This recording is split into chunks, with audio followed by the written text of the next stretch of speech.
6절까지 교독하겠습니다.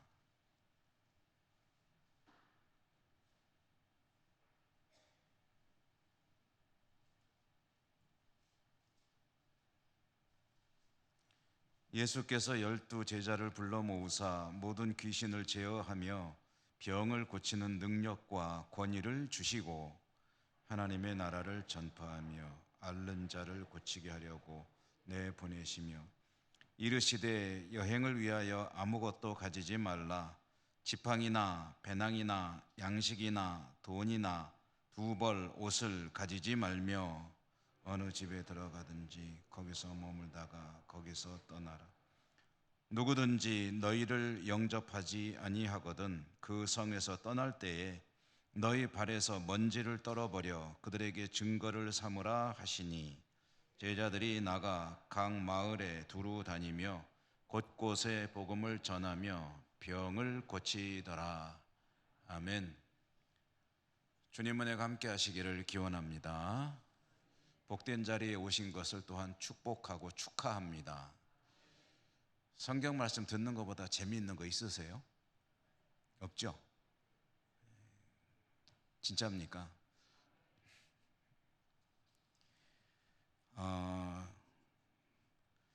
가끔 그런 경우들이 있습니다. 여행을 하는데 노는데 구경거리 이런 데만 다니면은 재미가 없더라고요. 어디를 가야 재밌냐면 선교사님들을 만나고 그쪽에서 하나님이 일하시는 이야기들을 듣고 이런 이야기를 들으면은 구경만 하느라고 조금 맥이 빠져 있다가 뭔가 생수를 마시는 것 같은 느낌이 들고 아무리 재밌는 TV나 영화나 어떤 유흥 오락거리가 있다 하더라도 하나님 말씀을 들을 때 얻는 즐거움이나 기쁨과는 차원이 다르죠. 아멘. 여러분 하나님 말씀을 듣고 익히고 배우고 공부할 때 하나님께 주시는 그 즐거움이 풍성하시기를 기원드립니다. 우리는 지금 복음서를 읽어 나가고 있죠. 이제 구약 성경부터요 쭉 진행을 해서 신약 성경으로 왔습니다 하고 말씀드렸고 오늘은 이제 28번째로 예수님 이야기를 지금은 읽고 있습니다.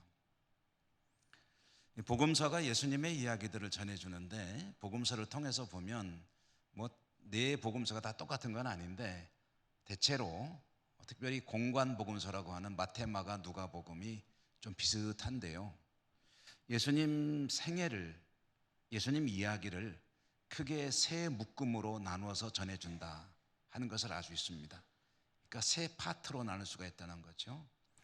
맨 앞에 나오는 내용은 예수님의 그 탄생 이야기부터 해가지고 그 다음에 예수님의 초기 갈릴리를 중심으로 하는 그런 사역 이야기를 들려줍니다. 그러니까 갈릴리에서 많은 사람들을 만나고 그리고 제자들을 부르시고 병자들을 고치시고 귀신을 쫓아내시고 여러 가지 기적을 행하시며 천국 복음을 선포하시는 이야기, 이것이 첫 번째 묶음이라고 할 수 있습니다. 장소적으로는 갈릴리가 중심이 됩니다. 그럼 두 번째 묶음은 어떤 이야기냐면 예수님께서 갈릴리를 떠나시는 거예요. 떠나셔가지고 어디로 가냐면은 예루살렘으로 가십니다. 십자가에 죽으시기 위해서 가시는 거죠. 근데 예루살렘을 떠나서 갈릴리를 떠나서 예루살렘으로 가는 동안에 길에서 있는 이야기들을 전해주는 것이 두 번째 묶음입니다. 그 EBS 교육방송이라고 있잖아요. 그 교육방송의 프로그램들 중에 제가 이제 TV를 볼 때 좀 재밌게 보는 프로그램들이 몇 가지가 있는데 그 중에 하나가 길 위의 인생이라고 하는 다큐멘터리가 있습니다. 길 위의 인생.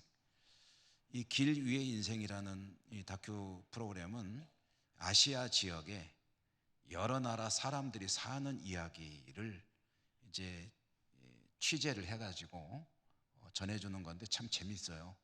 사람 사는 이야기가 재밌지 않습니까?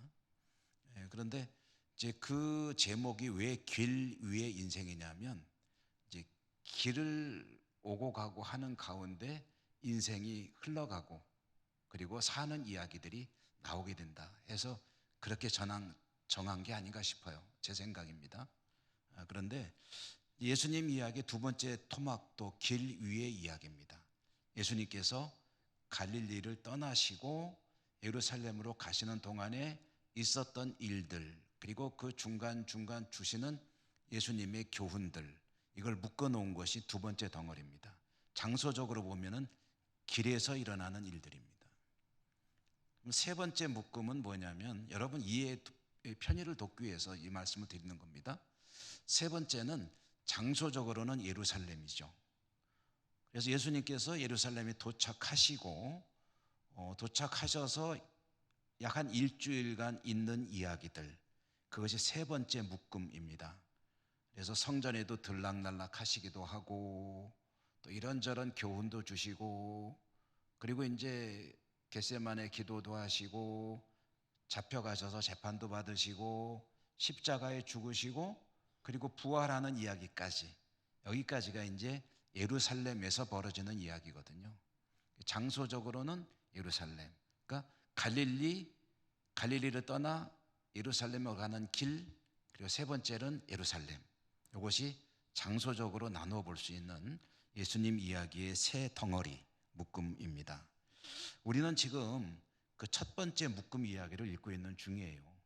그래서 갈릴리를 중심으로 예수님께서 이런 사람 저런 사람 많은 사람들을 만나고 병자를 고치고 귀신을 쫓아내시고 그리고 사람들에게 천국 복음, 하나님의 나라를 전하시고 하는 그 사역의 이야기들을 듣고 있는데, 이제 누가복음 9장 아닙니까? 이 9장은 이제 뒤쪽으로 가게 되면 서서히 장소를 옮기기 위한 준비를 하시는구나 하는 것을 알 수가 있습니다. 그러니까 이 누가복음 9장의 이야기를 몇 번 차례에 걸쳐서 이제 말씀을 공부할 텐데요. 이 9장은 예수님께서 갈릴리를 떠날 준비를 하시는 상황이구나 하는 것을 알 수가 있습니다. 예수님께서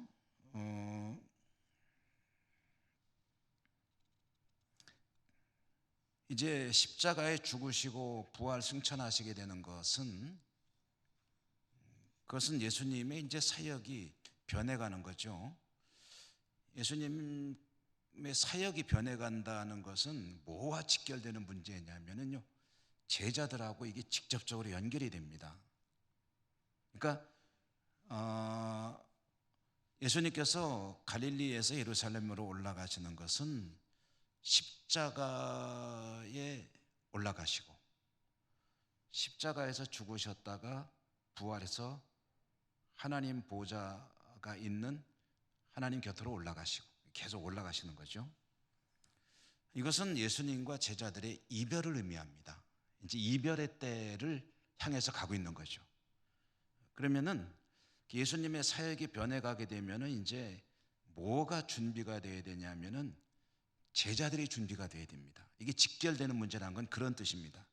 예수님은 점점 이 지상 사역을 매듭짓는 쪽으로 가시고, 그 다음에 거기에 대해서 준비되어야 되는 게 뭐냐면 제자들이 제자다운 제자로 변해가야 된다. 이게 두 가지가 같이 가는 거라는 거죠. 제자들에게 이제 점점 예수님과의 이별의 시간이 가까워질수록 필요한 것은 뭐냐면, 예수님 없이도 자신들에게 주어지는 역할, 사명을 제대로 다 감당할 수 있는 그런 실력을 갖추는 일입니다. 능력이죠. 그러기 위해서 진보와 발전이 필요합니다. 제자들은 성장해야 합니다. 큰 그릇으로. 항상 고타령이면 곤란해요. 이제 곧 예수님은 가십니다. 하나님 보좌 우편으로 가실 겁니다. 그러면은 제자들이 그 바톤을 터치해서 그 일을 해야 되는데, 그러려면 지금 그 모습 갖고는 안 된다는 거죠. 그러니까 이 예수님의 길 떠남, 같이 가야만 하는 문제는 제자들은 성장해야 한다는 것. 그러므로 9장에서 우리가 읽으면서 이제 보게 되겠는데요. 여기에서 굉장히 중요한 하나의 주제가 있다고 한다면, 그 제자들을 성장시키기 위해서 한 사람의 사도로 만들어가기 위해서 주님이 어떻게 노력하시나 하는 것들을 들여다볼 수가 있습니다.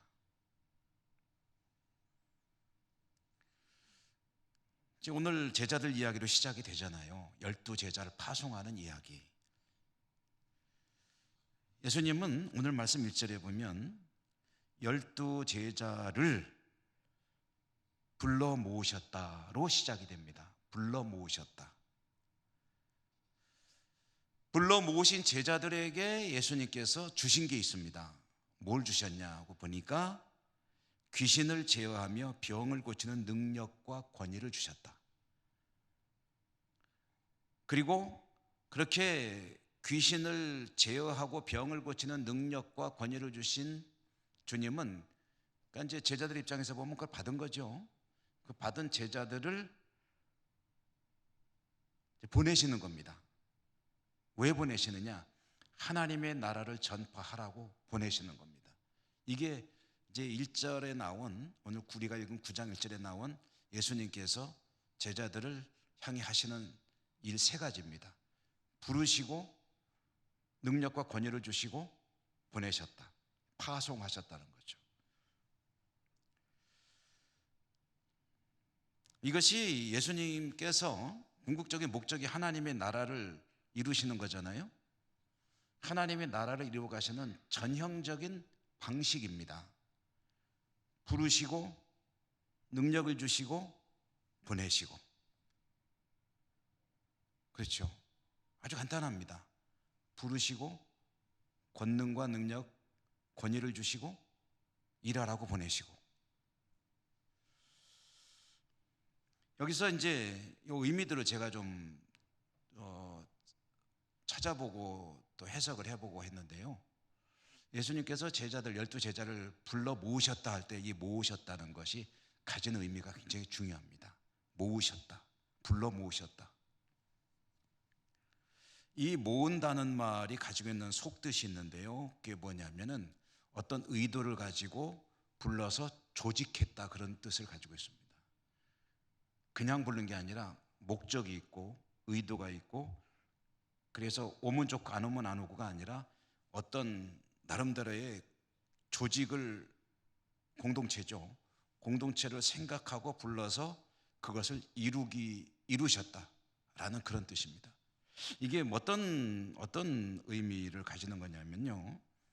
여러분, 의도를 가지고 사람들을 불러 모아 어떤 조직체를 갖추었다라고 한다면 이 말과 반대되는 말이 뭐냐면 우연히 모였다일 것입니다. 우연히 모였다.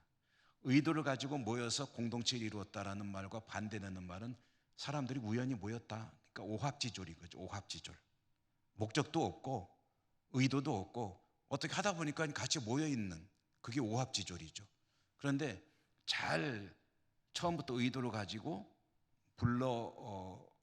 부름을 받고 모여서 하나의 탄탄한 어떤 조직체를 이루었다 하는 것, 그건 이제 완전히 반대되는 개념 아니겠습니까?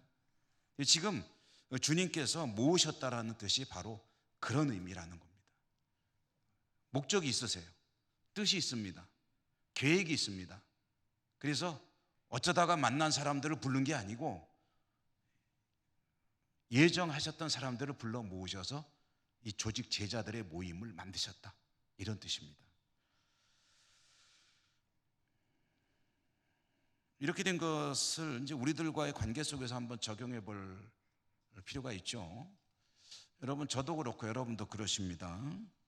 어쩌다가 우리가 예수님을 믿고 그리고 믿음 생활을 열심히 하게 됐을까요? 여러분들이 믿음 생활을 열심히 한다는 증거가 뭡니까? 지금 여기 계신 거잖아요. 주일만 예배 드린 게 아니라 휴일 날에도 나와서 예배를 드리고, 또 예배 시간이면은 어쨌든 가려고 노력을 하고, 그리고 나름대로 어떤 경건 생활 이런 거에 힘쓰고. 근데 어쩌다가 우리는 이렇게 주님을 열심히 믿는 사람들이 되었을까? 우연이 되었을까? 어느 날 주님의 눈에 우연히 띄어가지고 주님이 은혜를 주시니까 믿음을 가지게 된 것일까? 아니면 어떤 다른 뭔가가 있는 것일까? 나는 어쩌다가 주님을 믿는 하나님의 백성이 된 것일까? 여기 불러 모으다라는 이 단어 속에 그 중요한 내용이 들어있다는 말씀입니다. 한 사람이 주님을 영접하여 받아들이고 주님의 백성으로 제자로 거듭나게 되는 그 아주 중요한 원리를 잘 밝혀주는 성경이 에베소서입니다. 에베소서. 에베소서는요, 첫 머리부터 그 사실을 가지고 시작합니다. 에베소서 1장 1절 처음 시작하는 그 첫 머리가 뭐냐면요, 사도 바울이 하나님의 뜻으로 그리스도 예수의 사도가 된 바울이라고 스스로를 아예 딱 규정을 지어버립니다. 그러니까 자기가 사도가 된 것은 하나님의 뜻으로 예수님의 사명을 감당하는 일꾼이 되었다라고 딱 선언을 하면서 에베소 교회를 향해 보내는 편지를 쓰기 시작한다는 거죠. 내가 왜 사도냐?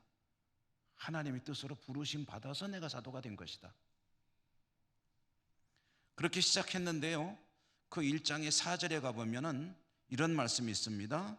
하나님은 창세 전에 그리스도 안에서 우리를 택하셨다. 할렐루야. 여러분, 얼떨결에 예수님 믿으신 게 아니에요. 언제부터? 창세 전에.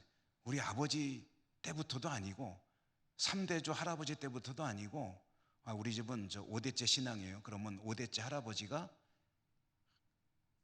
그때부터 시작이 됐어요가 아니고 창세 전에 이 모든 우주 삼라 만상 천지 만물을 지으시기 전부터 하나님은 저도 여러분도 택하셨다는 거예요. 야, 이거는 그야말로 놀라운 일 아닙니까? 우연히가 아닙니다. 어쩌다가 아니에요. 하나님께서 그 기가 막히게 언젠지도 알 수 없는 그때부터 이미 나를 알고 계셨고 예정하셨고 택하셨고 하나님의 자녀로 부르셨고 그때부터 구원의 역사가 시작이 됐다는 거예요. 그러니 얼마나 이게 놀라운 비밀입니까? 그리고요, 그 에베소서 이어지는 말씀 조금만 더 보면 한 군데만 더 인용할게요. 주님을 믿게 된 것이 어떻게 믿게 된 것이냐 하면은, 그렇게 창세전에 예정하신 하나님께서 때가 될 때에 그 백성들에게 신령한 지혜, 은혜를 주셔서 그 신령한 지혜는요, 예수 그리스도가 나의 구주가 되심을 깨닫게 되는 그 지혜가 신령한 지혜입니다. 그러니까 그것을 주셔가지고 때가 되면 그 깨닫고 받아들이게 하셨다는 거예요. 그러니까 주님을 영접하는 것까지도 하나님의 예정과 섭리 가운데서 이루어진 일이다. 어쩌다 내가 친구 손에 이끌려서 교회를 나갔는데 그때부터 예수를 믿기 시작했는데 그게 친구가 나를 우연히 끌고 가서 그런 게 아니라 창세 전부터 하나님이 나를 택하셔서 그때 내가 거기 가서, 그때 누구였는지 모르지만 어떤 목사님이 설교할 때 그게 그런 대로 이해가 되더라, 인정하게 되더라. 그래서 세월이 흘러가면서 자연스럽게 믿어지게 되더라.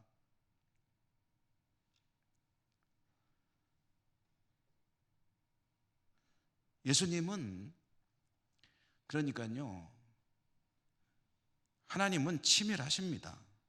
빈틈이 없으십니다. 실수가 없으시죠. 그리고 우연이란 없습니다. 우리들의 삶 가운데 우연이라는 것은 없습니다. 하나님의 계획과 섭리 가운데서 이루어지는 일입니다. 그 사실만 인정해도 우리는 얼마나 나름대로 하나님 앞에 좀 더 가다듬어진 자세로 살 수 있을지 몰라요.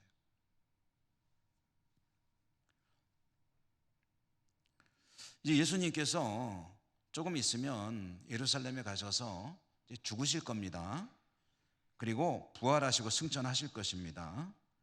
이제 그 뒤를 이을 제자들, 그들은 창세 전부터 준비되는데 어떻게 준비되었어요? 사도로 준비된 사람들입니다. 그들은 주님께 권능을 받고 땅끝까지 이르러 복음의 증인이 되어야 될 사람들입니다. 하나님의 놀라운 구원의 역사를 주님 승천하신 뒤에 이어서 이 땅에 교회들을 세우고 구원의 역사, 하나님의 나라를 이루어가야 될 사람들입니다. 그렇다면 그들은 지금 맹 놓고 있어서는 안 됩니다. 성장해야 됩니다. 능력을 갖춰야 되는 거죠. 주님이 안 계셔도 주님의 일을 이어받을 만한 그런 사람들이 돼야 되는 거죠. 예수님이 지금 그 계획을 진행하시는 이야기가 9장부터 본격적으로 시작된다는 이야기입니다.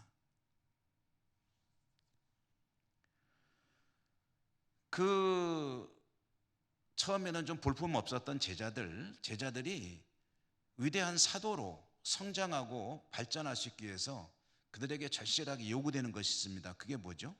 그것은 능력이죠. 능력이 있어야 사명을 감당하죠.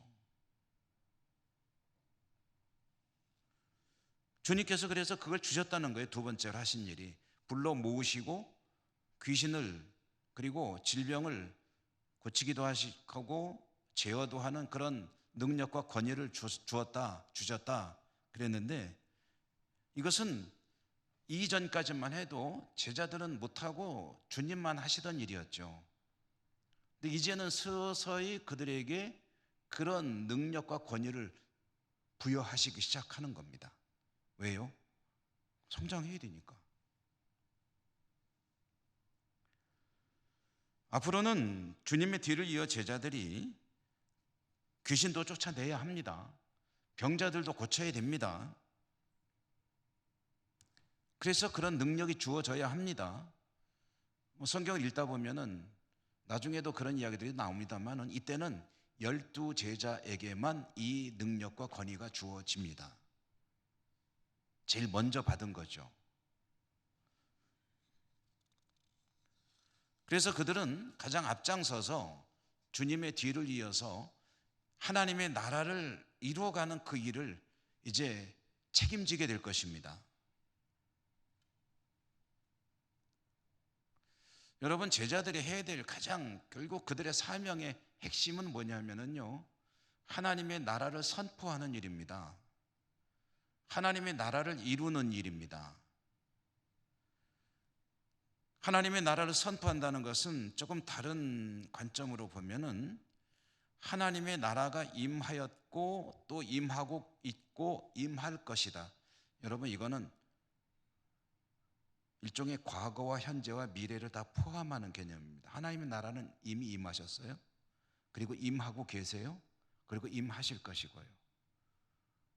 어려운 것 같지만 어려운 이야기 아닙니다.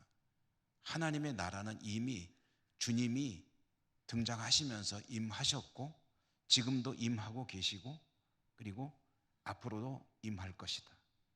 언제까지요? 완성될 때까지. 이 하나님 나라가 임한다는 증거가 뭐냐 하고 거기에 대해서 주님이 말씀하시기를 귀신이 쫓겨가고 병자가 낫는다는 것을 얘기해 줘라. 그게 바로 하나님의 나라가 임하였다는 증거다. 세례 요한이 물어볼 때 그렇게 대답하셨거든요. 당신이 메시아가 맞습니까? 물어보니까 맞다라고 대답하지 않고 죽은 자가 살아나고 귀신이 쫓겨가고 아픈 자들의 질병이 치료된다고 가서 얘기해 줘라. 그게 무슨 소리냐면은 하나님의 나라가 임하였고 임하고 계시다는 소리죠. 여러분, 하나님 나라, 천국, 하나님 나라의 증거가 뭐냐? 하나님 나라의 증거는 요한계시록에 보면 완성된 하나님 나라의 모습을 슬쩍 보여주잖아요. 그러면 없는 것들 이야기가 나오죠. 하나님 나라에 없는 게 뭐죠? 다시는 사망이나 애통하는 것이나 곡하는 것이나 아픈 것이 다시 있지 아니하리니.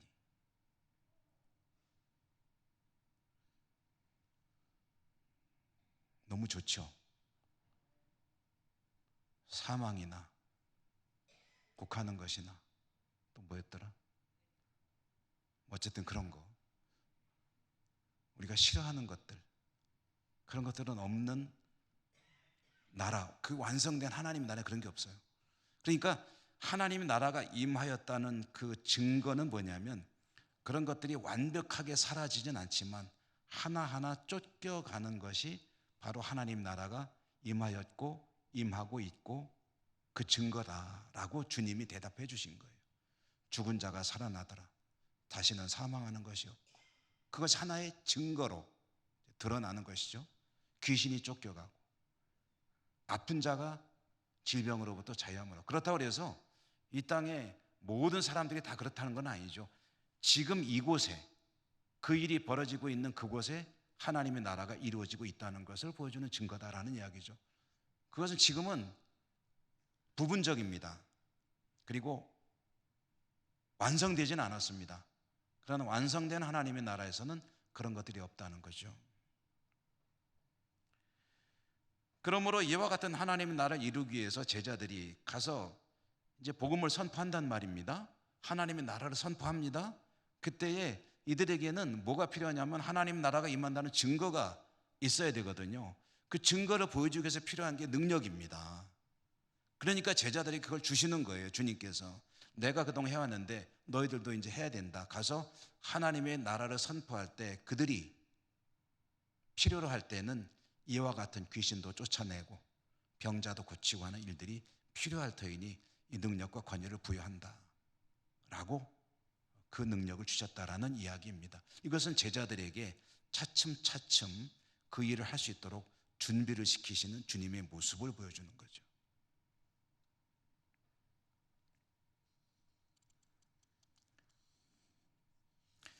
여러분, 우리가 살아가는 삶의 자리, 하나님의 나라란 어떤 것이냐 하면은 가장 일반적으로 쉽게 표현한다면 이렇게 표현합니다. 하나님의 뜻이 이루어지는 것이 하나님의 나라다. 그 범위가 하나님의 나라다. 그러니까 나에게서 하나님의 뜻이 이루어지고 있으면은 내가 살아가는 삶의 그 범위, 거기가 하나님의 나라인 거예요. 나에게서 하나님의 뜻이 온전히 이루어지면 하나님의 나라가 나에게서 이루어진 것이죠. 그러면 하나님의 나라에서는 어떤 일이 있다고요? 귀신이 쫓겨나고 병자가 낫고 두려움과 공포가 사라지고 슬픔이 사라지고 다시는 우는 것도 없고, 그럼 뭐만 있을까요? 주님 주시는 평강이 가득 찬 그 삶이 하나님 나라를 살아가는 삶이다라는 이야기죠. 여러분, 하나님 나라 곧 주님과 동행하는 삶을 사는 이에게는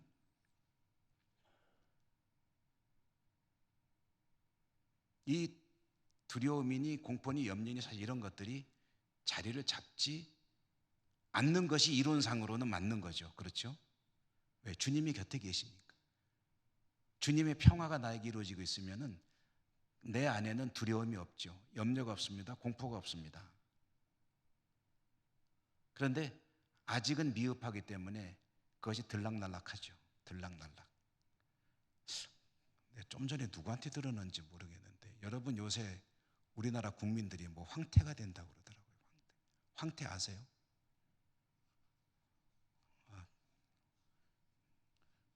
명태는 생선이고 명태를 얼리면 동태가 되고 또 뭐더라? 명태를 말리면 북어가 되고, 요새 우리나라 국민들은 황태가 된대요. 얼었다 녹았다 얼었다 녹았다 해가지고. 그래서 나 처음에 무슨 소리가 했더니 요새 날씨를 가지고 그 얘기 하나 봐요. 낮에는 덥고 밤에는 춥고 그래서 얼었다 녹았다 해서 황태가 된다. 그런데 우리들의 신앙이 그런 것 같아요. 괜찮다가 안 괜찮다가, 믿는 것 같다가 믿음이 없는 것 같다가, 내가 믿음이 있는 사람인지 없는 사람인지, 천국을 사는 건지 안 사는 건지, 천국을 소망을 하는 건지 안 하는 건지, 주님을 제대로 믿는 건지 안 믿는 건지 나도 모르겠다. 들락날락 들락날락 하는 그런 삶을 살 때가 있지 않습니까? 그런데 정말 이것만은 확실하다. 뭐냐면 주님과 더불어 살아가는 사람에게는 도무지 두려움이 없고 아픔이 없고 슬픔이 없고 염려가 없고 그리고 늘 주님 주시는 평화가 가득 차 있는 삶을 살게 될 것이다. 그것은 세상에 주는 것과 같지 아니하니 내가 주는 평화는 그것은 그야말로 하나님 주시는 것이죠. 완전한 평화. 제자들은 그것을 선포하기 위해서 보내지는 겁니다. 그런데 그렇게 보냄받는 그들에게 중요한 것이 있는데 오늘 성경에 보면은 3절에 보니까 주님께서 말씀하셨어요. 너희들은 아무것도 가지고 가지 말라. 아무것도 가지지 말고 가라. 말하자면 빈손으로 가라 라고 이야기를 하시는 거죠. 아무것도 가지지 않고 전도, 선교, 여행을 떠나는 것은 이걸 제가 이제 좀 이런저런 자료들을 뒤적뒤적 하다 보는데 적절한 표현이 하나 있는 것 같아요. 이것은 의도적인 궁핍입니다. 의도적인 궁핍.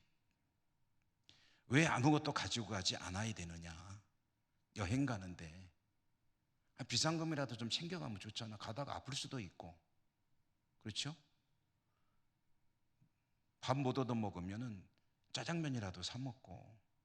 그러려면 비상금은 있어야지, 비상금. 가다 아프면 병원 가서 약이라도 사 먹을 수도 있고. 그런데 주님께서 아무것도 가지지 말고 떠나라 한 것은 의도적인 궁핍이다. 스스로 가난해지는 것입니다. 선교를 위해서, 복음을 전하기 위해서, 하나님의 나라를 전하기 위해서 떠나는 이는 아무것도 가지지 말고 가라라고 한다면 왜 그러셨을까요? 여러분, 왜 그랬을 것 같습니까? 고생 좀 시키려고? 고생 좀 해봐야 철이 드니까? 왜 그랬을까요? 그렇게 이건 어렵진 않습니다. 이 대답은. 왜냐하면 아무것도 의지하지 말고 주님만 의지하라는 거죠.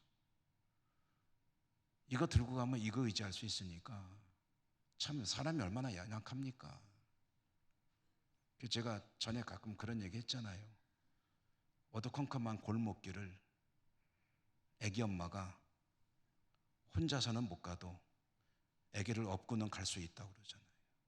그 조그만 핏덩이가 뭐가 의지가 되겠습니까?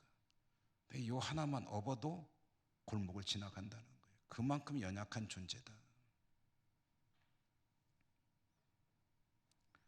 선교를 위해 하나님의 나라를 전하기 위해 떠나는 이 무엇을 의지할 것인가? 가장 먼저 우선해서 중심에서 의지할 대상은 그것은 물질도 아니고 물품도 아니고 다른 것 어떤 것도 아니고 오직 주님을 의지하고 가야 될 거 아니냐. 그러니 아무것도 가지고 가지 말라는 거예요. 주님의 명령입니다. 권능은 주셨어요. 권위도 주셨습니다. 능력을 주셨습니다. 그런데 그 능력과 권위를 발휘하면서 하나님의 나라를 선포하겠지만 돈은 가지고 가지 마라. 옷도 필요 없다. 그냥 가볍게 떠나라. 고통스러울 수 있죠. 그 얘기 들으면 가기 싫을 수 있죠. 안 가려고 나름대로 꾀를 낼 수도 있죠. 저도 그럴 것 같아요. 아이고 제가 좀 이번에 어려울 것 같은데요. 다음에 가면 안 될까요? 그럴 것 같아요. 저도. 왜 이래야 되나? 꼭 이렇게만 해야 되나? 일부러 고생해야 되나라는 일종의 내가 이러려고 이렇게 됐나 하는 자괴감이 들 수도 있죠. 그런데 주님께서 이 명령하시는 이유가 뭐겠습니까? 주님 나라를 위해서 일하는 사람에게 가장 필요한 것이기 때문에 그렇다. 무엇을 의지할 것인가? 돈을 의지할 것인가? 파워를 의지할 것인가? 인간관계를 의지할 것인가? 무엇을 의지할 것인가? 가장 근본적으로 의지할 이는 오직 주님 한 분뿐이시다. 주님 한 분을 의지하기 위해서 의도적으로 아무것도 가지고 가지 마라. 여러분, 이스라엘이 출애굽할 때가 그랬잖아요. 이스라엘 백성들이 이집트를 떠나서 약속의 땅으로 가야 되지 않습니까? 그때 하나님의 명령은 뭐였습니까? 너희가 고기 구워 먹고 든든히 먹고 허리띠 졸라매고 지팡이 들고 그리고 떠나라. 빨리빨리 떠나라. 이삿짐 싸느라고 시간 보내지 말고 빨리 떠나라. 급하게 떠나라. 그것은 가볍게 떠나라는 그런 주님의 명령이 들어있는 것입니다. 아이고, 거기까지 가려면 얼마 걸릴지 모르는데 어떻게 그냥 가요? 광야에 먹을 거 구할 데도 없는데 어떻게 그냥 가요? 하나님은 말씀하십니다. 허리띠 쫄라매고 빨리 떠나라. 이고지고 가는 것 때문에 물론 수레나 이런 것도 끌고 갔죠. 그렇지만 그런 거 가지고 발걸음이 무거워지는 것은 곤란하다. 그것 때문에 가다가 힘들어서 포기할 수도 있다. 다른 것 한눈 팔지 말고 가볍게 떠나라. 근본적으로 여러분, 광야를 지나갈 때요, 얼마나 걸릴지 모르거든요. 여기서 음식 준비해 간다고 해서 그거 가지고 얼마나 버티겠습니까? 가다가 상하면 어떡합니까? 돈 많이 챙겨갔다가 광야에 도적들 많아서 다 뺏기면 뭐합니까? 그런 것들은 그렇게 중요한 게 아니에요. 광야를 무사히 통과하기 위해서 필요한 것은 하나님을 의지하는 믿음입니다. 아무것도 안 가지고 간다고 해서 굶어 죽느냐? 아니에요. 하나님이 이미 예비해 놓으셨어요. 무엇을요? 하늘의 신령한 양식을 날마다 하루도 빠짐없이 공급해 주시잖아요. 언제까지? 가나안 땅에 들어가서 농사지어서 수확할 때까지 양식이 계속 공급이 됩니다.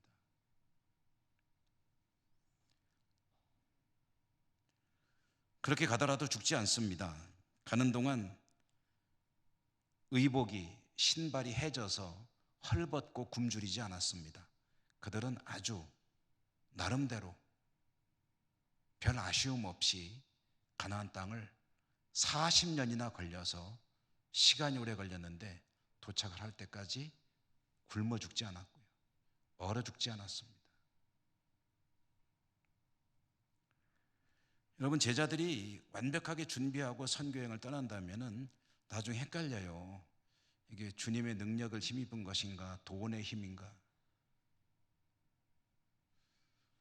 물론 선교지에서 그런 게 필요 없다는 이야기는 아닙니다. 우리가 선교사들을 많이 후원하잖아요. 필요합니다. 그렇지만 근본적으로 의지할 것이 무엇이냐 하는 것은 다른 이야기입니다. 무엇을 의지할 것인가. 제자들은 어디를 가든지 집에 들어가서 머물러야 되는데 그들은 많은 사람들을 만나야 하기 때문에 집으로 찾아 들어가야 합니다. 거기서 하나님의 나라를 전해야 합니다. 관계를 맺어야 되는 거죠. 그 관계 속에서 그들이 주님을 증거해야 됩니다. 말로만 하는 거 가지고는 안 됩니다. 하나님의 나라를 선포했으면 그 하나님의 나라가 그곳에 임하는 것을 입증해야 됩니다. 그러기 위해서 그들에게 필요한 것은 주님을 철저하게 의지하는 믿음입니다. 가다 보니까 가난한 사람이 있어서 돈을 펑펑 쓰면서 나눠주면서 그렇게 하게 되면은 그들이 주님을 만날 수 있을까요?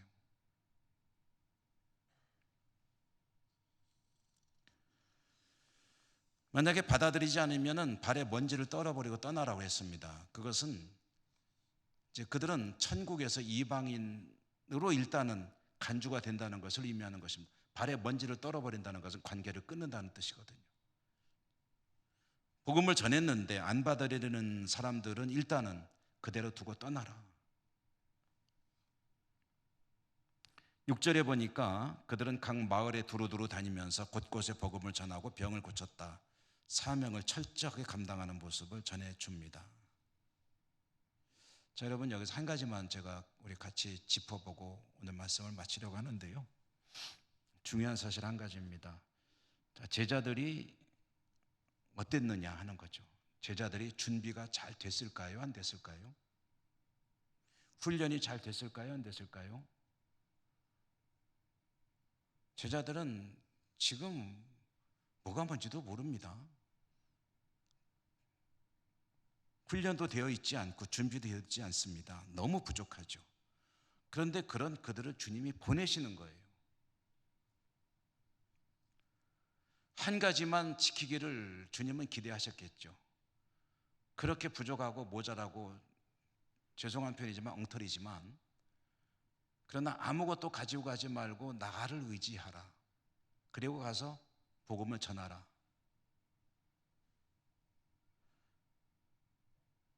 그들이 잘 준비됐기 때문에 보낸 게 아닙니다.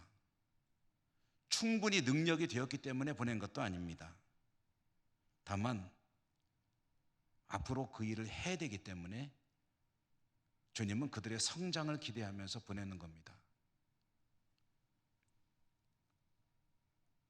그들은 오직 주님만 의지하는 그런 훈련을 받아야 합니다. 잘 되어서 복음이 효과적으로 전해지면 더 좋죠.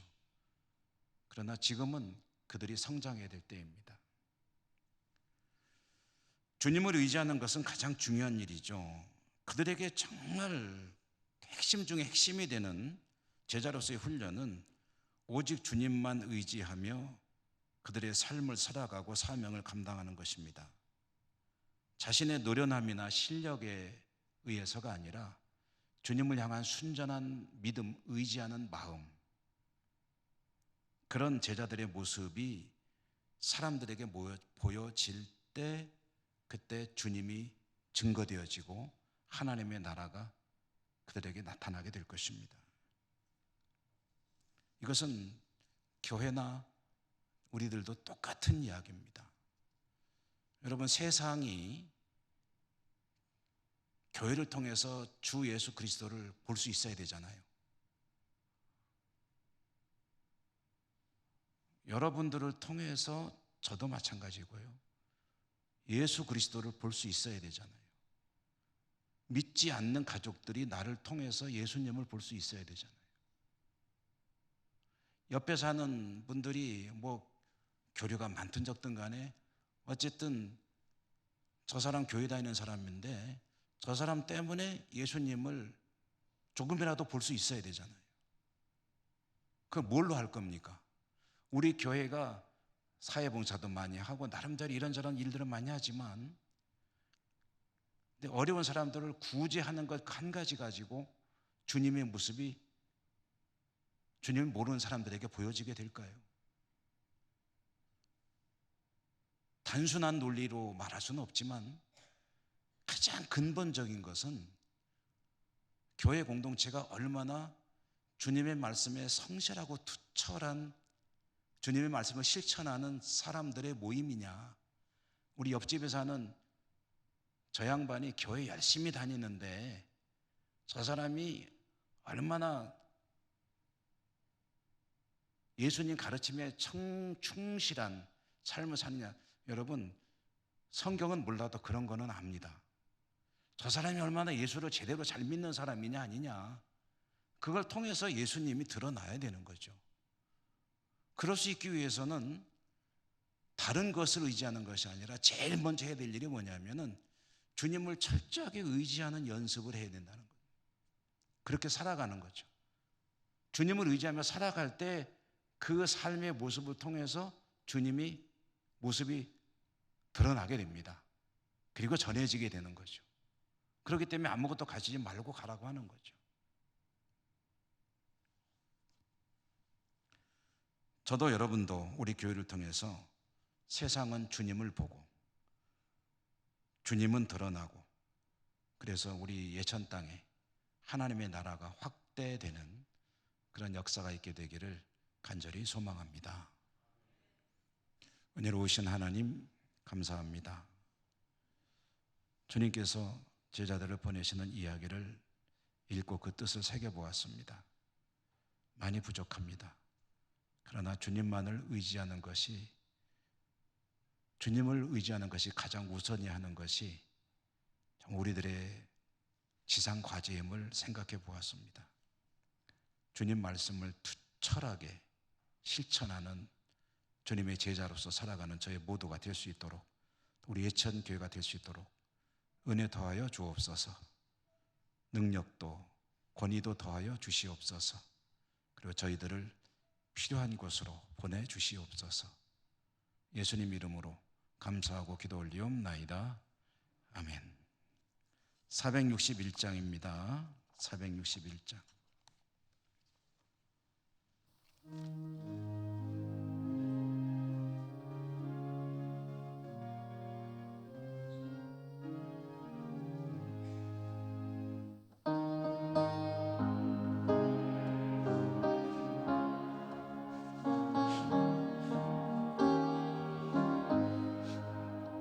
죽기까지